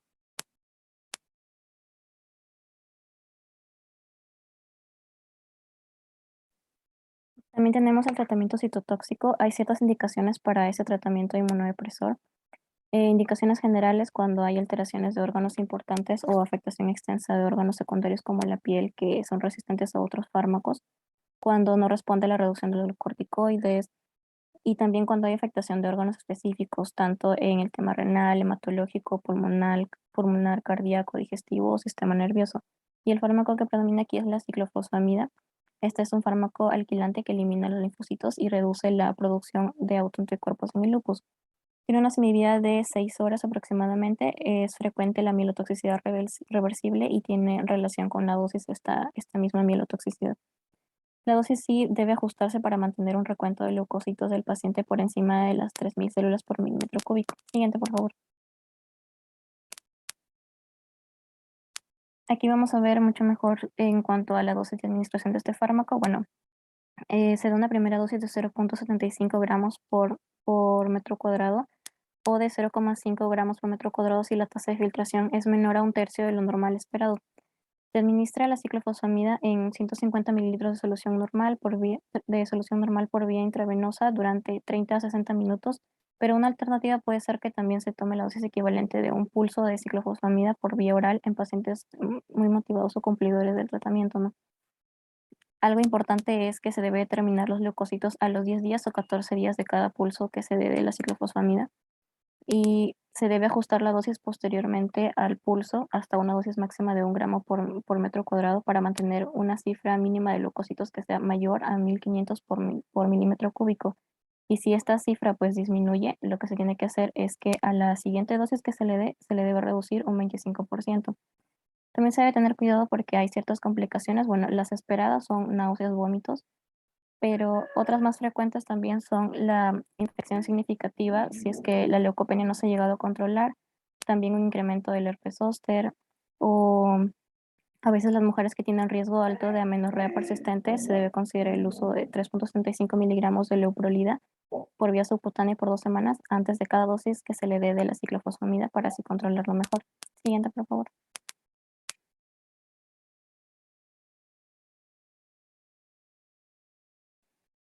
Bueno, otro grupo son los antimetabolitos.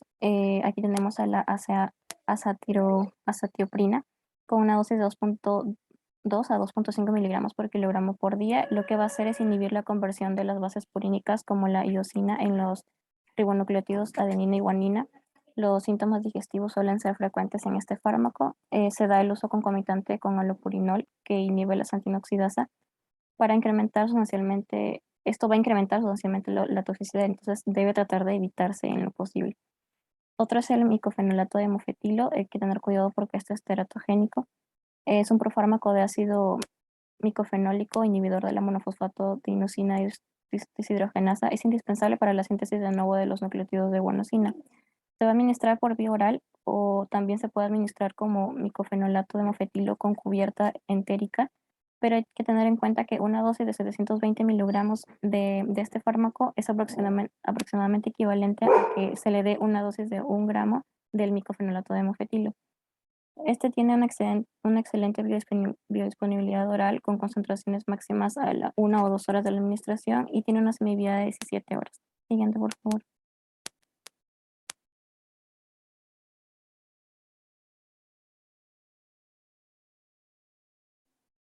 También tenemos a los inhibidores de la calcineurina. Aquí está la ciclosporinada, que es un inhibidor de la calcineurina de origen micótico que desactiva los linfocitos T y también reduce la presentación del antígeno y la producción de autoanticuerpos por los linfocitos B en el lupus. Logra su concentración máxima aproximadamente a las 1 u 8 horas y tiene una respuesta clínica que se produce a 1 o 2 meses después del inicio del tratamiento. Otra es el tracolimos. Este es un inhibidor de la calcineurina que es incluso, se dice que es 10 o 100 veces más potente que la ciclosporina A.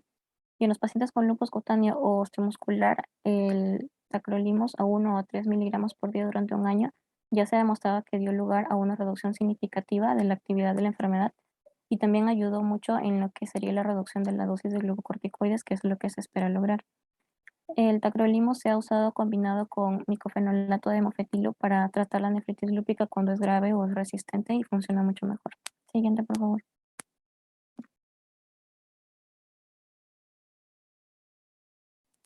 Bueno, también tenemos los tratamientos biológicos. Aquí está el belimumab, que es un anticuerpo monoclonal completamente humano. Es una proteína estimuladora del linfocito B, también conocida como factor de activación del linfocito B y el ligando inducido por la proliferación.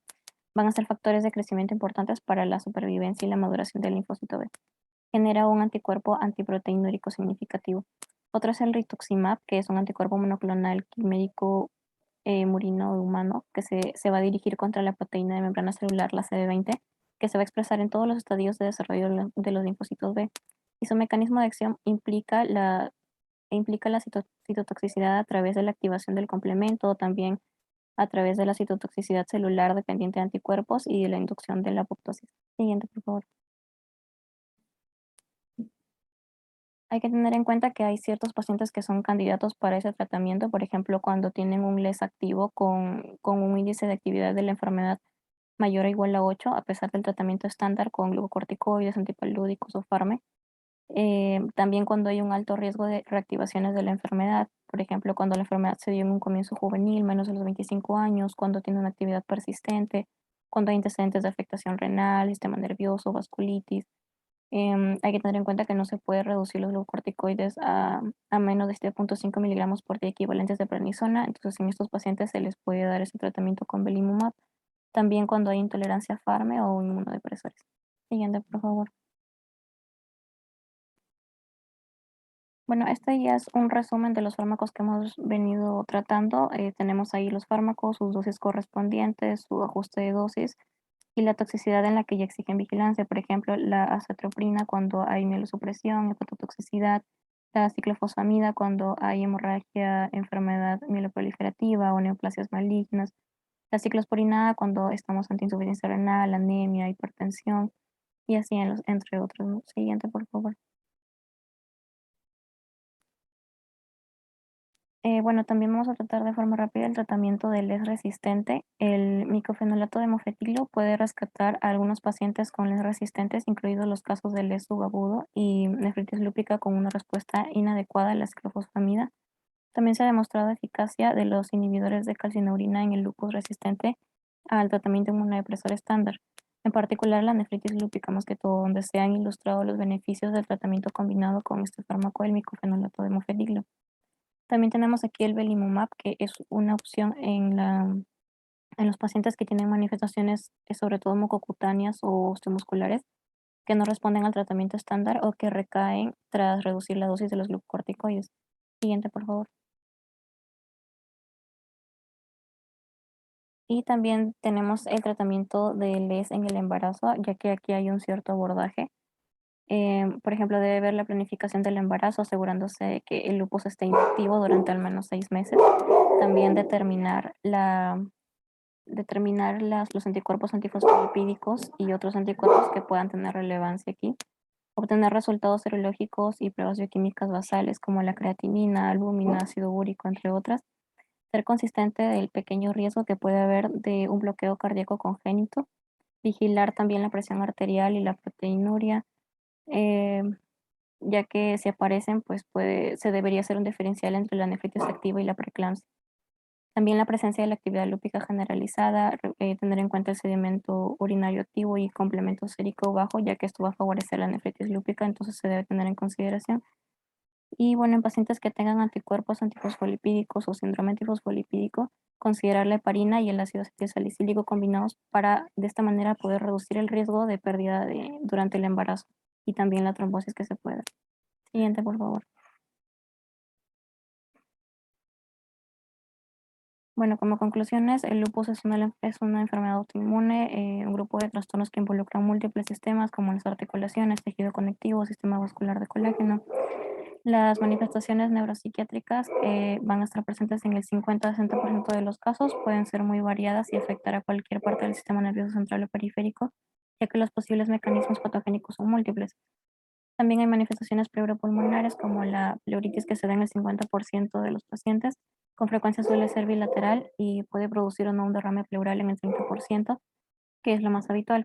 Pueden aparecer infiltrados pulmonares dentro de un brote, aunque la causa más frecuente de infiltrado es la infecciosa.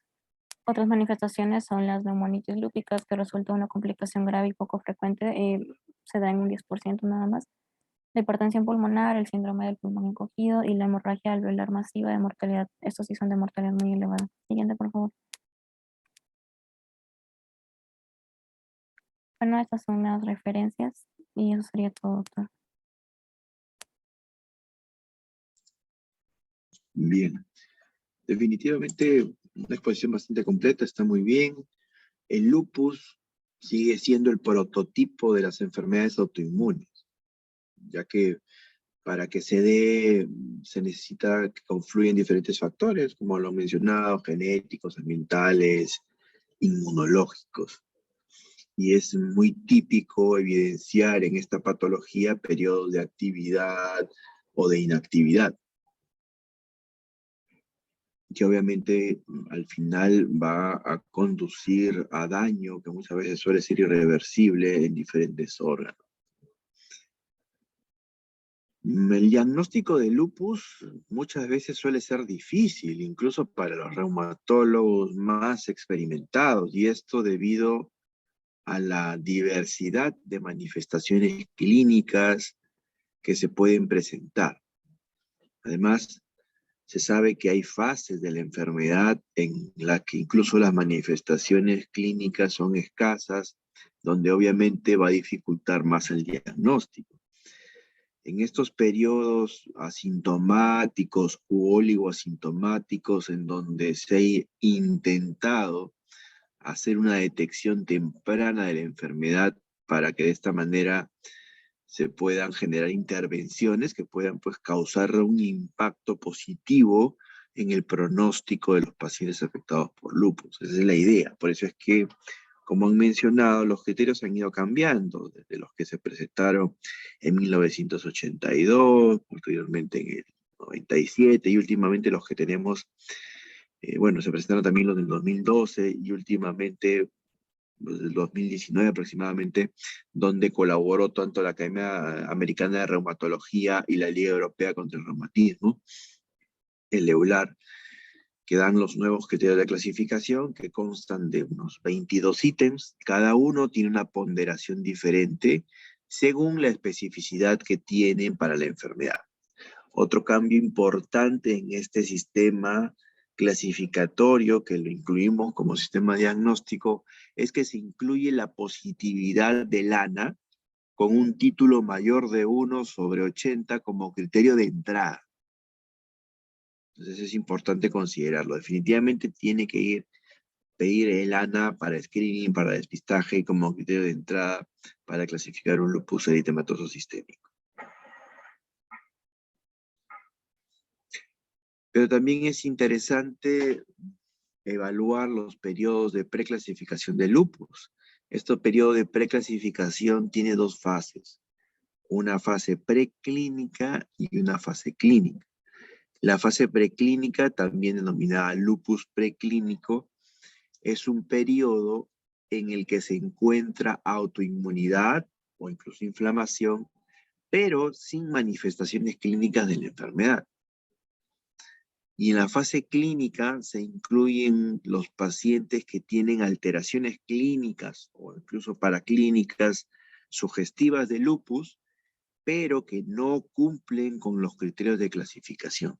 Por eso es que también se le denomina lupus latente, posible, potencial o incompleto.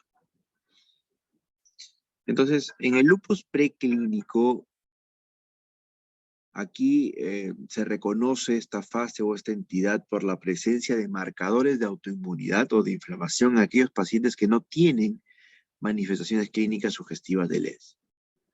Aquí hay un inconveniente en este concepto, dado que se sabe que pueden aparecer anticuerpos antinucleares positivos en personas sanas, ¿no? En el 25% de personas sanas se puede encontrar títulos de hasta 1/40, incluso en un 5% se pueden encontrar títulos más altos de 1/160 y hasta un 2% incluso títulos más altos, superiores. Y el patrón más comúnmente encontrado en la población que no tiene enfermedad es el patrón moteado. Entonces, de estos pacientes, algunos se van a encontrar en fase preclínica de enfermedad y otros nunca van a desarrollar lupus. Entonces, la positividad del ANA va a tener un significado clínico en realidad cuando se encuentre en aquel paciente con alta probabilidad de tener también un lupus asociado, por ejemplo, una mujer en edad fértil o aquel que tiene datos de rash fotosensible, alopecia, reinado, serositis. Entonces se ha determinado que la positividad de los ANA se puede dar hasta casi 10 años previo al diagnóstico, hasta en el 88% de los pacientes. Entonces el paciente que tenga un ANA positivo, de todas maneras hay que hacerle seguimiento. Recuerden que en el tiempo pueden aparecer signos y síntomas y completar los criterios que necesito para poder catalogar a mi paciente como un lupus ya definitivo. Ahora, se sabe también que los anticuerpos van apareciendo en cierto orden. De forma más temprana, obviamente los ANA, los anti-RO, anti-LA, antifosfolipídicos también. Posteriormente aparecen los anti-DNA doble cadena y finalmente encontramos al anti-SMIT, que suele ser el anticuerpo más específico para el lupus. En el caso del lupus incompleto, se define en aquellos pacientes con manifestaciones compatibles con lupus, pero que no cumplen con los criterios de clasificación. Entonces, estos pacientes suelen ser pacientes de edad avanzada, que tienen enfermedades relativamente menos graves, con baja actividad. Sin embargo, algunos pacientes sí pueden tener un curso más agresivo, ¿no? Eso, entonces, es variable también.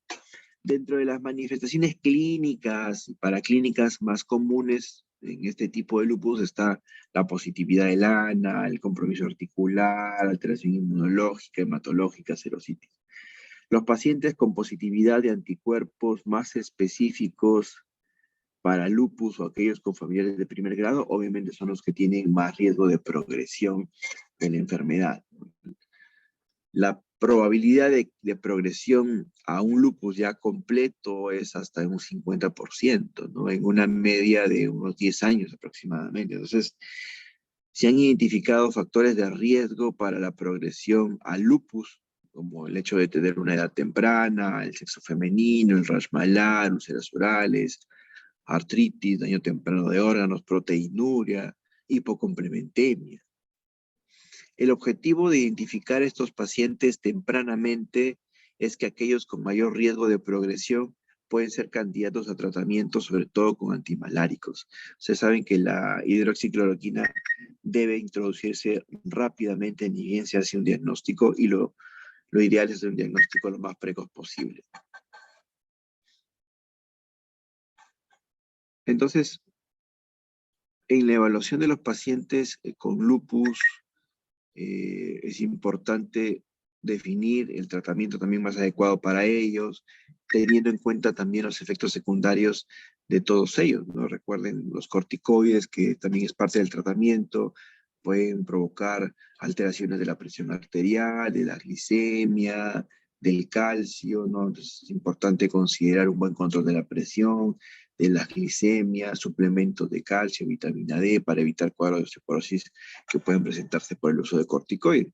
La ciclofosfamida puede presentar cuadros de cistitis hemorrágica también, o incluso toxicidad medular con cuadros de pancitopenia. Entonces, todo eso hay que tenerlo presente definitivamente al momento de evaluar a los pacientes. Entonces, quede claro que el diagnóstico de lupus en ocasiones suele ser difícil. Por eso es importante valorar las escalas de clasificación con las que contamos.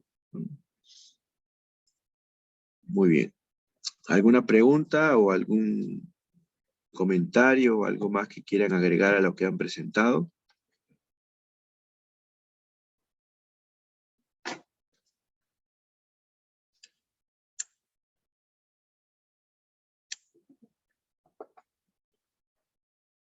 ¿Todo claro?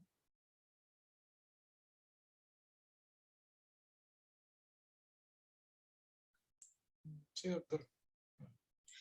Sí, doctor. Muy bien, jóvenes. Entonces, si todo está claro, ya nos reencontramos el día lunes. ¿Ok? Nos vemos. Sí, doctor. Listo, doctor. Entonces le envío el caso anterior y las diapos también a su Sí, por WhatsApp. favor. Sí, me lo Ya, envíen. ahorita le Gracias. paso un